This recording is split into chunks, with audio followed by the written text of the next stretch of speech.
Amid unrest in Nepal, Andhra Pradesh Education and IT Minister Nara Lokesh announced a special evacuation flight for 217 stranded Telugu citizens.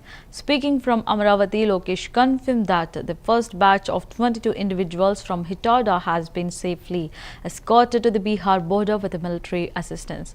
A 218-seater Indigo aircraft is on standby in Delhi, scheduled to fly to Kathmandu tomorrow, pending final clearances. The remaining citizens spread across Kathmandu, Pokhara and Simikot will be airlifted in phases. The Andhra Pradesh government, in coordination with the Indian Embassy and Nepalese authorities, is overseeing the operation. Lokesh assured families that every effort is being made to ensure the safe return of all citizens.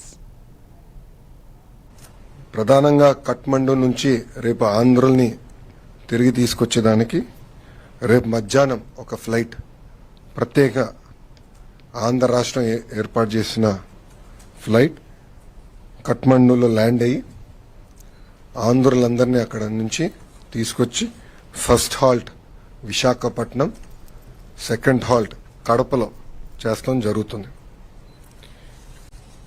ఇక్కడ కానీ ఒకసారి చూస్తే కఠ్మండుతో పాటు సిమికోట్లో ఉన్న 12 మంది వాళ్ళని ఇప్పుడు Nepalganj airport అంటే యూపీ బార్డర్ పక్కన ఉన్న ఎయిర్పోర్ట్కి వాళ్ళని రేపు పొద్దున తరలిస్తాం జరుగుతుంది.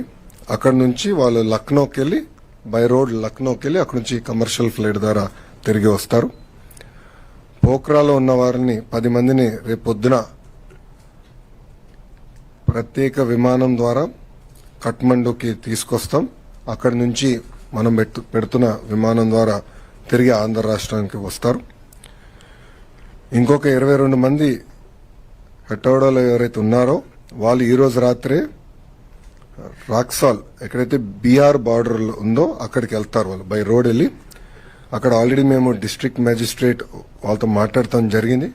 వాళ్ళకి కావాల్సిన ఏర్పాట్లు కూడా ఇమిగ్రేషన్ కానీ ఏర్పాట్లు ఉంటే కూడా అధికారులతో మాట్లాడడం, అది ఏపీ భవన్ అక్కడ నుంచి సబ్సిక్వెంట్ గా వాళ్ళ ట్రావెల్ కార్యాచరణలు కూడా ఏర్పాటు చేస్తాం జరుగుతుంది.